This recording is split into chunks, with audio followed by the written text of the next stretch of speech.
Voici enfin venue la fin de l'hiver. L'équinoxe de printemps qui tombe le 20 ou 21 mars est sur le point de se produire. C'est un moment d'équilibre entre la nuit et le jour, alors que l'accroissement de la lumière se fait sentir. Sous les rayons du soleil, la nature se revitalise et la terre s'éveille. C'est une période de renouvellement au cours de laquelle les plantes commencent à germer et sortir du sol, tandis que sur les arbres poussent les bourgeons des feuilles et des fleurs. Et commence alors, dans le règne animal, la saison des amours. Le cycle de la vie recommence. C'est le créateur de la Wicca, Gerald Gardner, qui donna à la fête de l'équinoxe de printemps l'appellation d'Ostara, inspirée par la déesse saxonne Ostara ou Éostre. Pourtant, nous ne savons presque rien de cette déesse. On trouve une seule référence au 7e siècle faite par un moine anglais qui relatait le culte disparu des anglo-saxons païens envers la déesse Éostre et dont le nom aurait donné Easter en anglais, c'est-à-dire Pâques. On fête Pâques de nos jours à l'aide du même symbolisme printanier qu'Ostara, les œufs, les poussins, les lapins, qui soulignent l'idée de renouveau, de fertilité et de revitalisation. Ce qu'il faut en retenir, c'est que le nom d'Ostara est une appellation moderne pour nommer l'ensemble des célébrations et rites liés à l'équinoxe de printemps, honorant le moment où la lumière l'emporte sur les ténèbres et où la nature renaît dans une croissance éclatante qu'ont célébré de multiples cultures à travers le temps.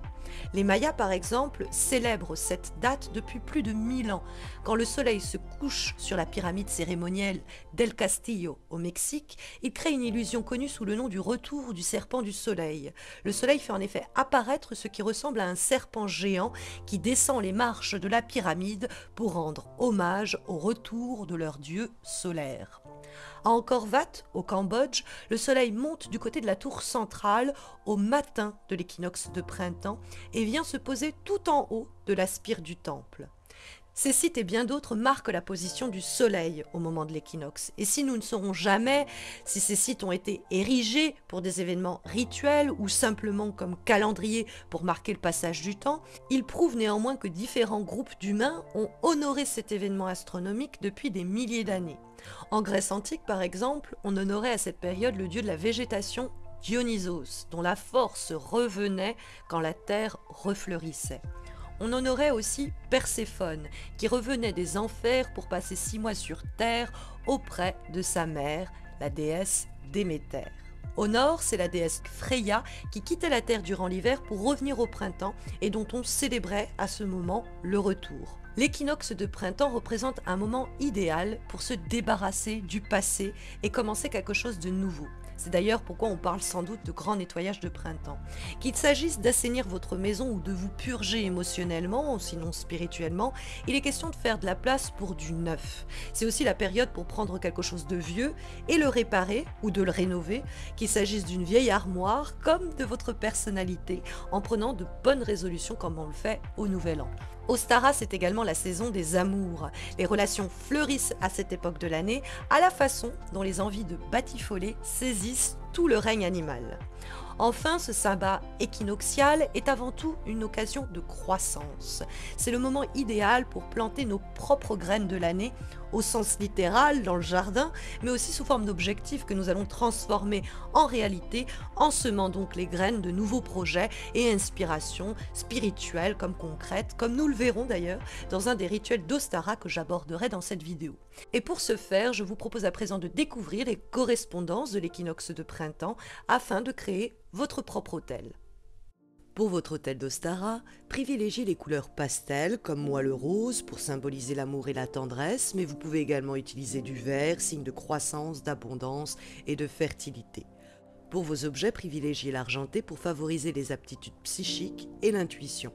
Quant à vos bougies, vous pouvez avoir recours à du blanc pour signifier purification et guérison, ou encore du jaune pour représenter la vitalité et le soleil. Les fleurs sont évidemment bienvenues comme elles viennent à nouveau à fleurir nos jardins, sous forme de guirlandes ou de couronnes aux couleurs printanières, comme en bouquet.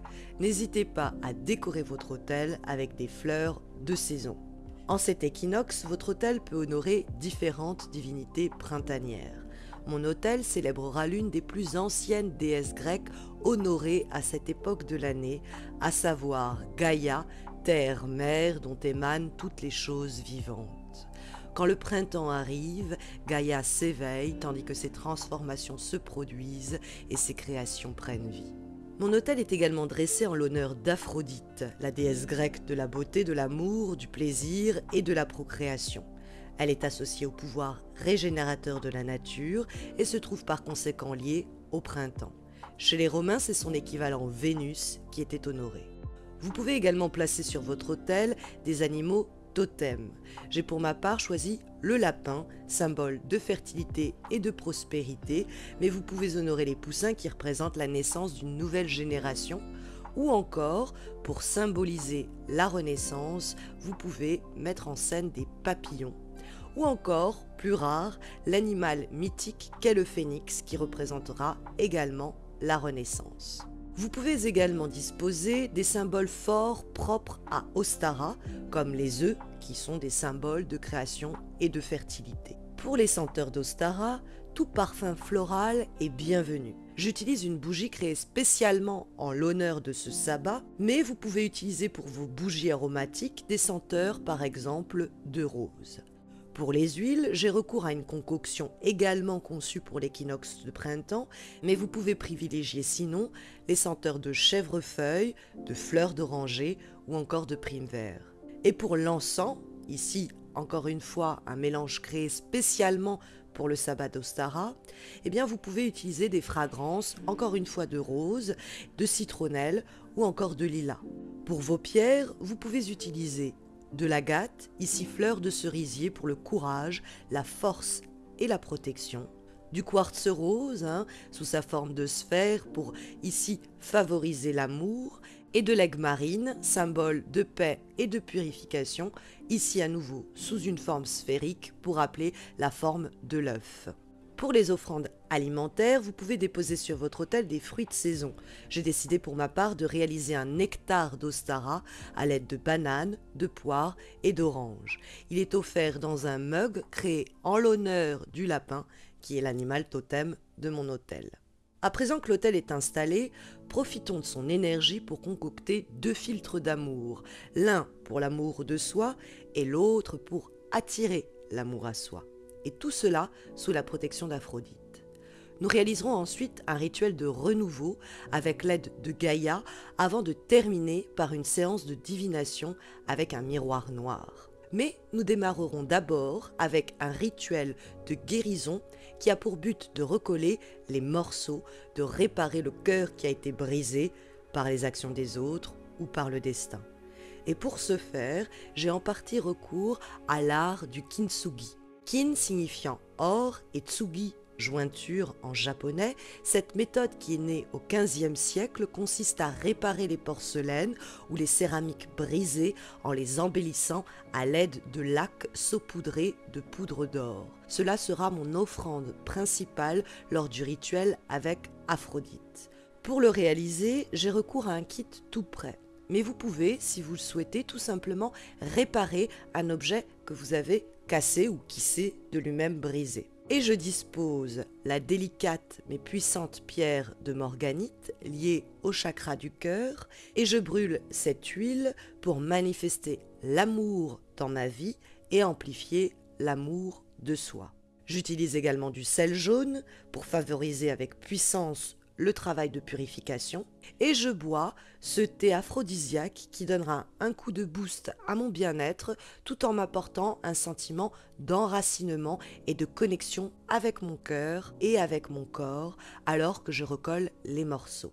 Dans le cadre du kintsugi, il est question de réparer en soulignant les fissures d'or afin de révéler leur éclat. Après cette réparation, les objets deviennent encore plus solides. Symbole puissant de la résilience en psychologie, l'art du kintsugi peut être réalisé comme un rituel pour guérir de ses blessures psychologiques ou physiques dans une démarche de développement personnel. Il s'adresse aux personnes qui souhaitent se reconstruire en prenant donc exemple sur cette technique de restauration matérielle et spirituelle.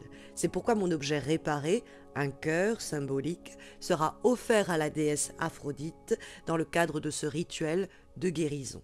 Dans le but de lui demander assistance, je dépose pour commencer en offrande au pied de la déesse cette pierre douce et protectrice de rhodonite qui favorise l'amour et la guérison des blessures psychologiques et émotionnelles. Et pour démarrer ce rituel de guérison et m'adresser à Aphrodite dans le but de guérir sa protection, je brûle en offrande une huile spécialement conçue en l'honneur de la déesse grecque de l'amour que j'allume avant de prononcer ma prière. Déesse du ciel, de la terre et de la mer, touche-moi de ta main dorée, accepte mes modestes offrandes, preuve de mon amour pour toi, sois la bienvenue ici dans la maison qui m'est chère. J'allume alors un encens de guérison, créé à des fins curatives pour faciliter le nettoyage des énergies indésirables et revigorer l'esprit comme le corps. Je dépose ensuite sur mon autel la carte du jugement, issue du tarot Artemisia. Cette lame représente la renaissance et l'accession à un niveau de conscience moins encombré d'ombre. Et je place sur ma carte ce cœur de Kunzit qui participe à apaiser le mental et le chagrin et aide en cas de blocage énergétique. Je prends alors le temps de penser aux mémoires à guérir avant de déposer sur mon autel ma création Kintsugi, à savoir mon cœur réparé, en appelant la sagesse du jugement d'Aphrodite. Je te remets ce qui me pèse, déesse dorée. Allège mon énergie de ce poids trop longtemps porté. Que ton amour guérisse mes mémoires. Que ta lumière me guide comme un phare. Passez alors votre objet réparé au-dessus de l'encens pour le purifier, tout en méditant sur ce dont vous souhaitez vous délivrer avant de clôturer le rituel en remerciant Aphrodite. Je vous propose à présent de réaliser vos propres filtres d'amour. Un filtre a pour vocation d'être bu par chacune des personnes concernées par le rituel. Le premier filtre, celui de Philotia, ne sera que pour vous. Il renforcera votre amour propre. Préparez-le quand vous avez besoin de vous faire du bien. Le second, le filtre d'Eros, vous sera destiné ainsi qu'à la personne avec qui vous souhaitez renforcer l'amour romantique et sexuel. Pour me concentrer lors de la concoction de ces deux filtres, je fais brûler cette huile d'attraction d'amour conçue pour attirer l'amour et renforcer les relations actuelles. Pour le filtre Philotia destiné à renforcer l'amour de soi, il vous faudra une grande tasse de lait, quelques boutons de rose, une cuillère à soupe de miel et du quartz rose ainsi que du sélénite purifié et chargé avec de l'énergie d'amour. Faites chauffer le lait dans une casserole avec les boutons de rose et une fois que le mélange frémit, couvrez pendant 10 minutes, puis coupez le feu et laissez couvert encore 10 minutes. Il vous reste ensuite à filtrer le lait dans une tasse à l'aide d'une passoire et mélangez-y une grosse cuillère de miel. Si vous disposez d'une bouteille à potion consacrée comme moi, n'hésitez pas à l'utiliser et sinon conservez ce filtre dans votre tasse. Placez les cristaux de part et d'autre de votre bouteille ou de votre tasse et placez vos mains au-dessus du breuvage en répétant mentalement Philotia, en émettant un flux de douceur vers le breuvage. Vous pouvez déguster ce filtre chaud ou après l'avoir réfrigéré quelques heures. Nous allons à présent réaliser le filtre d'Eros qui exaltera la passion entre vous et l'être aimé aussi bien au niveau des cœurs, des âmes que des corps. Je brûle à nouveau mon huile d'attraction d'amour pour me concentrer afin de réaliser cette nouvelle préparation magique, ainsi que cet encens Fire pour stimuler la passion. Pour ce filtre d'Eros, il vous faut une bouteille de vin moelleux, quelques gouttes d'eau ou de sirop de rose, 3 pincées de gingembre, une pincée de piment rouge, le jus d'un abricot, un petit peu de vanille, 2 cuillères à café de miel et des cristaux, à savoir du quartz rose, de la cornaline et une pierre de lune, tout cela purifié et chargé avec de l'énergie d'amour.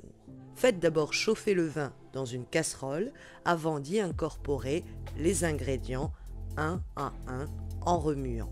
Versez ensuite votre préparation dans un flacon consacré et placez les cristaux tout autour ainsi que vos mains au-dessus du breuvage et répétez mentalement Eros en ressentant un flux de plaisir entre vous et le liquide. Placez le filtre au frais quelques heures avant de le partager avec votre cher et tendre bien-aimé. Je vous propose à présent un rituel d'Ostara très simple à réaliser sous la protection de Gaïa. Ce rituel de renouveau consiste à planter une graine pour symboliser un espoir ou un projet pour l'année à venir. C'est un acte magique et une leçon pratique. Comme pour votre projet, prenez soin de la plante, arrosez-la régulièrement et elle donnera ses fruits.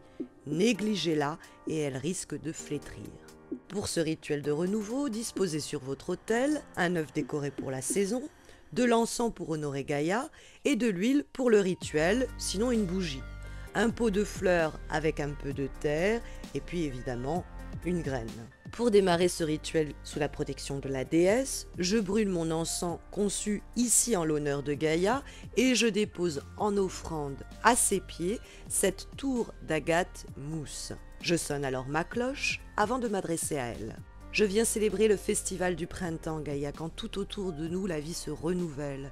Je t'invoque et je t'appelle, terre-mère, et je te rends honneur, ô grande Gaïa. Prenez la graine et dites: le temps est venu où la déesse est renouvelée dans toute sa splendeur. Très belle dame de la nature, bénis la graine qui devient la fleur de demain. Puisse-t-elle être bénie en ton nom, qu'elle soit jetée en terre. Plantez la graine dans le pot en pensant à ce que cet objectif symbolise pour vous. Que le feu de joie soit allumé, lui qui est la lumière croissante du soleil et la lumière de l'année. Allumez alors votre bougie ou votre huile pour le figurer. J'utilise pour ma part l'huile de manifestation précisément conçue pour concentrer l'esprit et stimuler ma capacité à visualiser mes objectifs. Je dispose à ses côtés ce cœur de malachite.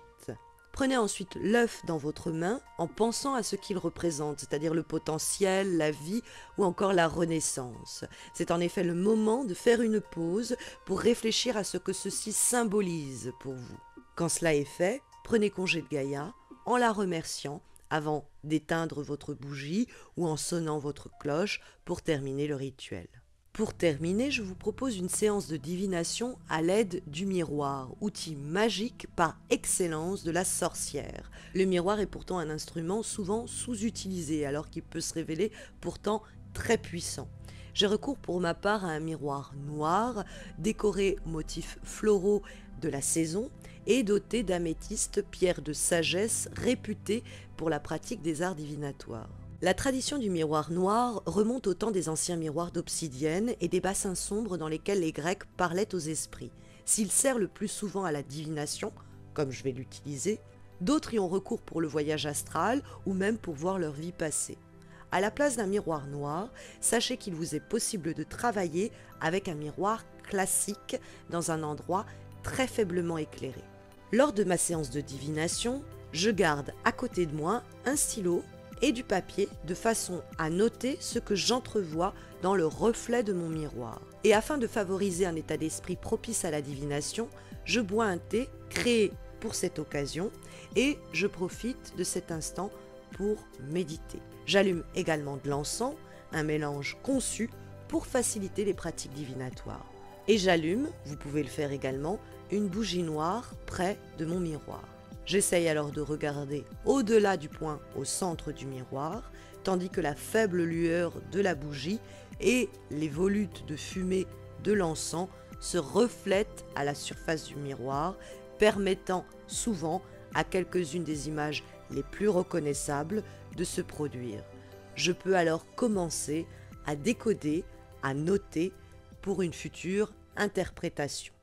Voilà, c'est ainsi que se clôture ma série dédiée aux 8 sabbats de la roue de l'année, avec cette dernière et donc 8e vidéo. Cela a été une grande, folle et belle aventure que j'ai partagée avec vous au cours de cette année qui vient de s'écouler. Je réfléchis à présent à une nouvelle série de vidéos, alors je suis toute oui pour écouter vos envies et suggestions pour en savoir plus sur le monde magique et païen. Je tenais enfin à remercier à la fois Alliance Magique et les éditions Danaé pour cette très jolie collaboration. Je me suis d'ailleurs basée sur plusieurs livres pour la confectionner. Il y a d'abord l'ouvrage essentiel sur Ostara qui vous permet d'en apprendre plus sur les rituels, recettes et traditions de l'équinoxe de printemps. Pour compléter cela, je vous recommande également chaudement 2 ouvrages. Premier gros coup de cœur, celui de la magie du foyer au fil des saisons, écrit par Anna Franklin et dont est tiré le rituel de renouveau avec Gaïa. Je vous recommande également une vie de rituel écrit à 4 mains et permettant d'honorer chaque phase importante de l'année, mais également de votre propre vie. Pour les rituels et les filtres d'amour, j'ai travaillé avec 2 livres. Celui d'Iriadel sur Aphrodite, qui plus que de nous informer uniquement sur le culte de la déesse, délivre tout un tas de rituels, recettes et filtres magiques, ainsi que sur l'ouvrage Charme d'amour, dans lequel Athénos Orphée partage charme et sortilèges à destination de l'amour, de la beauté et du foyer. Je vous recommande enfin l'ouvrage de Mickey Miller au sujet du miroir de la sorcière, qui est un véritable must-have sur la question. Vous y apprendrez à réaliser par exemple votre propre miroir de divination.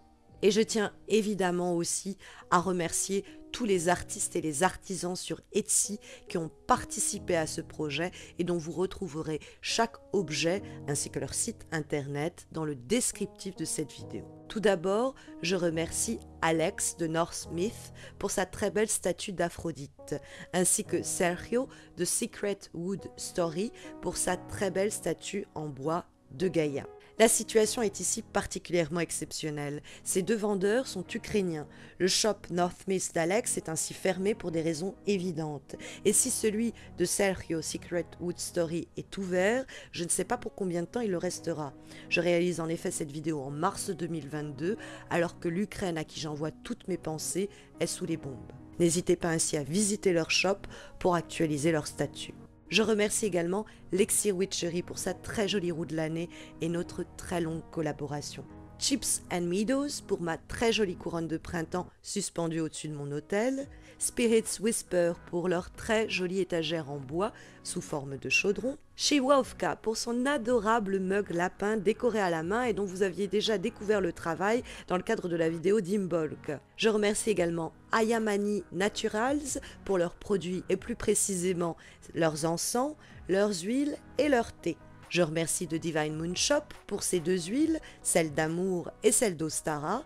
Katime Naturals pour sa bougie Ostara, qui crée d'ailleurs différents formats. Je remercie également Jen de The Herbal Lore pour son encens Ostara, mais également celui Fire. Je remercie New Moon Crystal pour l'ensemble des pierres que j'ai utilisées dans cette vidéo, à l'exception de la pierre de lune, qui est un cadeau de Maïeméon, que je remercie et que j'embrasse si elle me regarde. Je remercie également Anita de Book Moon Magic pour son miroir noir qu'elle a réalisé à la main et complètement sur mesure pour ce sabbat d'Ostara. Je remercie également Camille de Mora Approved pour le kit de It Yourself Kintsugi et qui vous offre d'ailleurs un code de 15% de réduction indiqué dans le descriptif de cette vidéo. Je remercie Vi de Nocturnal Blucha pour ces 2 magnifiques bouteilles de potions magiques customisées à la main. J'en ai d'ailleurs une 3e que vous découvrirez sans doute bientôt. Je remercie également Chaudron et compagnie pour son délicieux thé divinatoire et puis Darkmnesia pour sa boule de thé accompagnée de sa cuillère. Je remercie enfin Lia Incenses pour son huile Aphrodite et son encens Gaïa et puis Anouk Void pour son sel jaune. Voilà, vous trouverez le lien de leur site dans le descriptif de cette vidéo, que je vous recommande de commenter, de liker, de partager. Elle m'a pris plusieurs jours à être réalisée et le moindre retour réchauffe le cœur. J'en profite pour vous souhaiter un doux et lumineux équinoxe de printemps. Prenez bien soin de vous et prenez bien soin les uns des autres.